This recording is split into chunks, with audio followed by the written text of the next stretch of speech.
Today's video is sponsored by Squarespace.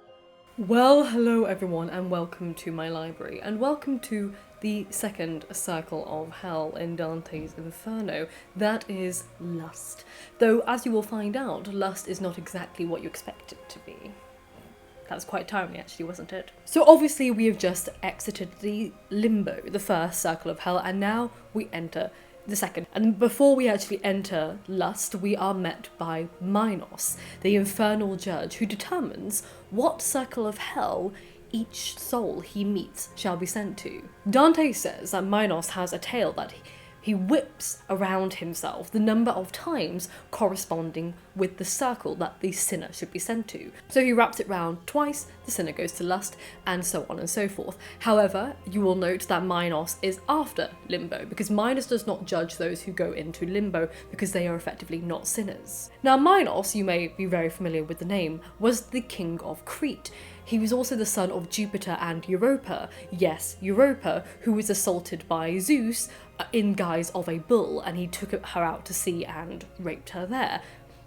I know, this man's history is filled with cows because he's also the father of Ariadne, Phaedra, Androgeus, and among others, and most famously known for being the king whose wife was used as a pawn by Poseidon, who was angry with Minos, and under the god's will, Pasiphae, his wife, slept with the Cretan bull, and then birthed the Minotaur. I know, this man is literally haunted by cows. And Minos locked up the Minotaur into the labyrinth and fed Athenians to it. I've done a whole video on the history and story of the Minotaur and the Cretan history behind it, so you can check that out at the end of the video. However, after his death, Minos was appointed judge by Hades, along with Rhadamanthus and Aeacus. Now we know Minos is in the underworld because Odysseus sees Minos in his catabasis, his journey to the underworld in the Odyssey, as does Aeneas. He also sees him during his catabasis in book 6 of Virgil's Aeneid, and obviously Virgil is with Dante in the story, so Virgil would know. Minos, the president of the court, shakes the lots in the urn, summoning the silent dead to act as jurymen, and holds inquiry into the lives of the accused and charges against them. Okay, so here's the curious thing. Neither the Odyssey nor the Aeneid reference Minos having a tail, and more specifically, a snake tail, which is something we see when you look at Minos's artwork. It's always a snake tail around him. And also, Dante doesn't specify what kind of tail Minos has. The artist just went with the snake tail. So that's why I got curious. I was like, the snake tail isn't detailed anywhere in any text, so where did the artist get their idea from? The only kind of bestial, monstrous animal-like imagery associated with Minos is actually quite gruesome, and it comes from Pseudo-Apollodorus' library, 315.1. For because Minos cohabited with many women, Pasiphae bewitched him, and whenever he took another woman to his bed, he discharged wild beasts at her joints, and so the women perished. I know, basically he could never have sex with another woman or else they'd be eaten to death by the monsters or beasts that he spewed. Some people have translated that into scorpions, but again, it's not entirely clear based on the translation. However, I couldn't find any translation that mentioned snakes, so where the snake came from is a mystery. The most famous version of this is Michelangelo's harrowing picture of Minos as painted on the Sistine Chapel ceiling, with Minos's genitals being clamped down on by the snake as it encircles his body twice. I know, it's really quite gruesome. So, okay, it may not be that Dante pulled this image out of his bum, to be quite frank.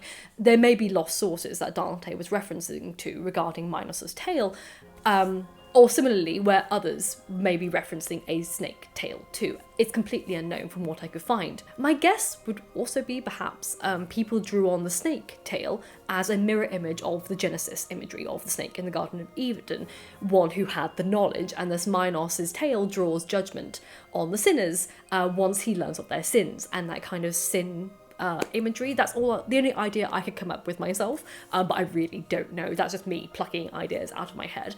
It really irritated me, and I spent far longer on this section of the video than I would like to admit to you right now, trying to find out more about it. Hello, editing Cinzia popping in to say, actually I need to take a moment before we get into the real lust of it all to thank today's sponsor, which is Squarespace. Squarespace is an all-in-one website platform for entrepreneurs to stand out and succeed online. So whether you are starting out or managing a growing brand, Squarespace makes it easy for you to build a beautiful website, engage with your audience, and sell anything from products to content to time, all in one place and all on your terms. If you're new to building websites, you have nothing to fear because Squarespace makes it easy for you to design a beautiful, professional looking website tailored to your brand, thanks to Squarespace Blueprint. And thanks to Squarespace's integrated optimized SEO tools, you can have your new website launched and discovered quickly. And you don't need to know any coding thanks to Squarespace's Fluid Engine, which allows you to drag and drop your content where you want it, so you don't have to fiddle around in the back end. You just put everything where you want to, color code, etc. And if you're a freelance creative wanting to sell your own courses, you can do that all on Squarespace. You can upload your own videos onto Squarespace and then put them behind a paywall, which either has subscriptions or one-time payments, whatever works for your brand. So if you want to expand your business or just build a beautiful website for your blogging leisure, go to squarespace.com for a free trial, and then when you're ready to launch, go to squarespace.com/Lady of the Library to save 10% off your first purchase of a website or domain. So anyway, after Dante and Virgil pass Minos, they enter the second circle of hell, lust. But once again, Dante deviates from the standard Christian imagery and ideas of this realm by desexualizing lust. But don't worry, before we get into that, I'll give you all the gross kind of sexual stuff about lust. So the figures Dante lists in lust contain some expected and unexpected. Of course, we have Cleopatra and Helen of Troy, but we also have Paris, Tristan, and Achilles. Yes, Achilles, the hero of the Iliad, is here in lust. But what unites him to Helen of Troy and Cleopatra? Well, first, let's look at the imagery of lust that consisted before Dante's hell in Catholic imagery. Okay, so first, let's talk about what fell under the umbrella of lust according to Catholicism. This included sexual crimes, which we would expect, such as rape, infidelity, interfamilial intercourse, but then also masturbation, using any instruments for masturbating were you a woman. Now, bestiality was a sin if you had a wife, but it was completely okay if you were single. Sex before marriage was obviously as you expected, and then more unusual things, including sleeping with a pregnant woman was considered a lustful sin, penetrating anywhere other than the vagina, intercrural intercourse, which was just the rubbing of one's thighs together, because that was a thing that was quite popular. And of course, any position other than missionary was considered sinful because they believed that went against the basic job of procreation. Sex was not to be enjoyed, so standing up, no cowgirl, no doggy style, nothing. And additionally, early Christians in the Catholic Church also encouraged abstinence on Sundays, obviously the Lord's Day, Thursdays and Fridays, because those are days one should be preparing for communion, so you shouldn't be having rumpy-pumpy then, obviously again during Lent and before holidays such as Christmas and the Feast of the Pentecost. So that totaled 5 months of the year one should be abstinent, and if you fell out of that, you were committing sexual sin and committing to lust, and thus you would be in this circle of hell. And of course, thinking of sex was also considered sinful, which, as Anselm of Canterbury, 11th century monk, put it as, quote, "There is one evil, an evil above all other evil, that I am aware of is always with me, that grievously and piteously lacerates and afflicts my soul. It was with me from the cradle, okay, it grew up with me in childhood, in adolescence, in my youth it always struck me. It does not desert me even now that my limbs are failing because of my old age. That evil is sexual desire." Why was that in the crib with you, my friend? I think we have other problems here. My favourite one to also read about regarding sexual lust and sin is in 700 CE in the canons of Theodore. And again, similarly, they say that one act is, quote, "the worst evil." Prepare yourselves, okay? Quote, "Whoever ejaculates seed into the mouth, that is the worst evil. From someone, it was judged that they repent this up to the end of their lives." Okay then, chaps, it would seem that it is now your time to get down on your knees and get repenting. So St. Thomas Aquinas defined the sin of lust in questions 153 and 154 of his Summa Theologica. Aquinas says that the sin of lust is of, quote, "voluptuous emotions," and makes the point that sexual pleasures, quote, "unloosen the human spirit and set aside right reason, and any sex other than for the purpose of procreation is a sin, and all those sinners, as I'm sure most of us are according to medieval Christianity and Catholicism, would be punished in hell for lust, and what a torturous fate awaits us according to Catholicism. In the earliest Christian vision of lust, found in St. Pica's Apocalypse, 2nd century CE, we see the introduction of torture inflicted on, quote, sinful body parts. Women were hung by their hair, particularly plaited hair, because hair that was plaited was, quote, not for the sake of beauty, but to turn men to fornication.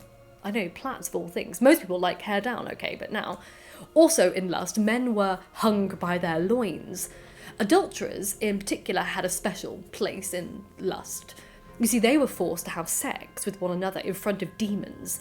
And that may sound quite fun to a lot of people with that particular kink. However, during the process of intermingling, they would become so ravenous during the intercourse that they would tear each other apart, and that was your eternal fate. We see artistic depictions of the gruesome torment of those in the circle of lust, such as in the artwork of Giotto, who one piece in a chapel in Padova depicts a sinner having his penis gnawed off by a green demon, and then another having his genitals gripped in the pincers of a black demon. And we also see him alongside other lustful sinners, you know, a woman hanging from her hair, another hanging from their genitals, and also one hanging from their tongue. Now, if none of that sounds particularly pleasant to you, and you're a little freaked out by it, don't give up doggy style just yet, because Dante has your back. You see, Dante's lust doesn't feature any sexualised torture for heterosexual lust, and the same goes for sodomy when he covers that in a later cycle of hell. Believe it or not, it's not here. Dante's poem contains no sexualised torture in it at all, because for Dante, in particular in this circle of hell, lust isn't a sexualised concept. Lust is a place for those who, quote, who sin of the flesh and let their reason give way to their wishes. Therefore, lust is a place where people who sin for their lack of reason. So let's talk about one of the particular figures in this that I haven't talked about already. Her name is Francesca. Francesca da Rimini, or Francesca da Polenta, was a medieval noblewoman of Ravenna who was murdered by her husband, Giovanni Malatesta, upon his discovery of her having an affair with his brother, Paolo Malatesta. And this story is kind of the OG Romeo and Juliet. They were history's version of the literary star-crossed lovers, because Francesca's life and marriage was quite tragic. But not because of her love necessarily, but the alleged trickery. So Francesca in history was the daughter of Guido da Polenta, who was Lord of Ravenna, and he was at loggerheads with the Malatesta family, a rival power in northern Italy. So to secure peace between these two factions and two families, they decided to marry off Francesca to one of these sons. Now, we don't actually know much about Francesca's story before Dante, but we have an account written about her alleged historical tale in more detail by Giovanni Boccaccio in his Decameron, which was written a few decades after Dante's Divine Comedy. And he tells us the following circumstances about Francesca's story, though how much of it is for fabrication for fiction is unknown. So according to the story as told by the Decameron and other iterations of the story, it's said that Francesca's father knew his daughter would not be happy with marrying Giovanni Malatesta because he was disabled. So much so that he was known as Giovanni the Lame. Knowing his daughter would not be happy, they employed Giovanni's brother, Paolo, to serve as a proxy for the wedding. And Francesca had no idea she wasn't married to the handsome Paolo until the morning after her wedding, when she woke up next to Giovanni. Now, though she and Paolo were both married to other people, the pair fell in love, and they continued to have an affair for around a decade until they were discovered by one of Giovanni's servants, who went and told him of the affair that was happening in their bedroom. Naturally enraged, Giovanni stormed towards the locked door and started pounding on it, demanding to be let in. Paolo leapt towards the trapdoor that was in the floor of the bedroom. How Giovanni has never noticed there is a trapdoor in his bedroom for a decade is beyond me, and never questioned it, but okay. So Paolo leapt towards this trapdoor in the floor, whilst Francesca made excuses for why it was taking her a long time to unlock the door. However, Francesca's huge mistake, massive mistake, was that she didn't check that Paolo had gone down the trapdoor before she unlocked it. And unfortunately for Paolo, his jacket had gotten caught on the catch, so he wasn't able to free himself. So as soon as Giovanni entered the room, he saw his brother Paolo and ran over to him with his rapier. Now Francesca, who was desperate to protect the man that she truly loved, threw herself in front of Giovanni's rapier and was fatally stabbed to death. And Giovanni, horrified at what he had done, decided to take it out on his brother and also stabbed Paolo to death. And according to the story, the two lovers, despite being married to different people and being in different families and not married at all, were buried together. The romantic ending. Historically, the pair are said to have been killed between 1283 and 1286, so their story was actually a contemporary to both Dante and Boccaccio, who were born in 1265 and 1313 respectively. Obviously Dante was alive during the story and would have heard of it, the historical accounts, whereas Boccaccio would have heard of it after he was born. It was one of those tales that we hear about, you know how we were raised being taught about the Beatles, you know, that kind of story. So the Romantics later, who prized emotion over rationality, later transformed Francesca from a sinner languishing in lust into an exemplar of, you know, female agency, and this cultural icon whose fame was spread across art and culture and operas and paintings. You know, she was to be pitied, as were the couple entirely. Dante, however, was before their time, and he didn't quite see it that way. For Dante, love and reason went together, and thus anything outside of reason could not be love. It was lust. That is not to be romanticised, it was lust, not love. Now we see this dramatic setup in Dante's Inferno when Francesca tells Dante of her love story, drawing on lyric poetry imagery and paralleling her tale alongside that of the French courtly love tale of Lancelot. She tells Dante that she and Paolo were reading the Lancelot romance and it compelled Paolo to kiss her, and it was the love of Lancelot's story that brought them together and the love that drove them to their deaths. It wasn't their fault, it was the love story. Lancelot made them do it. She tells Dante how it was out of her control, and her speech draws attention to the famed literary ideal that love drives people to do crazy things, as though they have no free will, and we see this again in the Iliad. Helen is under the Aphrodite spell. She is compelled to leave Menelaus and go with Paris. It was love that drove her to do it. It was out of her control. Similarly, we have that with the Cleopatra story. It was love that forced her to kill herself and end her life. And it is this compulsion in which Dante is criticising in his lust circle, this pervasive idea in medieval romance that love leads to death.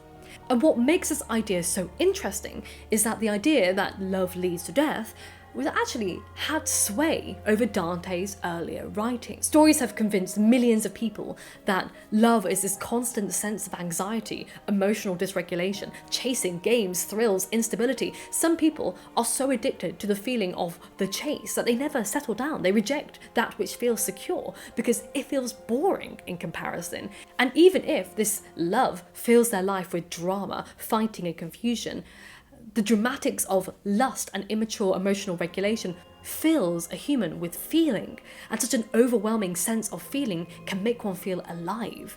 And if it's hard, if we're struggling to hold on to it, then surely that's of value. That is love. Well, no, says Dante. Love and reason are what goes together. Anything outside of reason is just complete immature lust. It's a sin. Love isn't self-serving, nor does it make us act with irrationality, chaos, or make us feel insecure in our being. It doesn't leave us craving with an appetite for the forbidden or a sense of uncertainty. Now, what's most interesting here is that Dante's take on love versus lust seems to be subtly commenting on the work of Guido Cavalcanti, a poet who was hugely influential on his work in the early days, Dante's work, and he was actually also a dear friend of Dante once upon a time. So Cavalcanti was an atheist and the son of Cavalcante de Cavalcanti. I know, me and the names, it's like Galileo Galilei all over again. However, his father, Cavalcanti, was a Guelph, whom Dante later condemns and torments in the 6th circle of hell, so look out for that later. Now, the relationship between Dante and Cavalcanti is an unusual one. In his work, Vita Nova, Dante refers to Cavalcanti as a friend, but it would seem that Cavalcanti became disillusioned with Dante at some point afterwards and seemed to look down on Dante's comic style poetry compared to his own loftier style of poetry. Cavalcanti philosophically theorised that love leads to death. precisely because it is disjoined from reason and intellect, which is obviously the complete opposite of what Dante writes in the Circle of Lust. And you know, Dante's idea that lust is that disconnect between reason and emotions makes sense for the other characters in the Circle of Lust. But why Achilles is here isn't totally clear, but from what I could see, most argue that it's because he had a lust for Briseis, which led him to act irrationally, you know, i.e. sulking like a toddler and crying to mummy Thetis for most of the bloody poem. It's really quite pathetic. And obviously Cleopatra killed herself for love, but interestingly, Mark Antony isn't in lust with her. Which, you know, you would think he had more to lose with the lust game. You know, he gave up way more and put way more at risk by falling in love with Cleopatra than she did by falling in love with him. And if you've played the game, Dante's Inferno, they actually kind of corrected this. They put Mark Antony in lust with her. He's a boss there that you have to defeat. I just thought it was interesting. I was expecting to see Mark Antony, but that makes sense considering how much of a lover of romance that Dante is, which we will see. He lets off a lot of romance throughout the poem, so it kind of makes sense, really. But thank you so much for watching today's video. If you enjoyed it, please consider liking and subscribing. I obviously am carrying on doing the series, but I'm happy to punctuate these videos with other classical ones. I had a request recently for Cassandra, so look out for that video soon. Make sure you're subscribed, and if you have any other requests, please use them in the description box down below. I have a Google form. Please send all your requests there so I can add them to an Excel spreadsheet. It makes it much easier for me. Thank you so much to my Patreons, as always. Where should I put my Patreons? Where should I put them today? I don't know, mystery to me. But I will see you soon for another video. And remember, books save lives, so keep reading.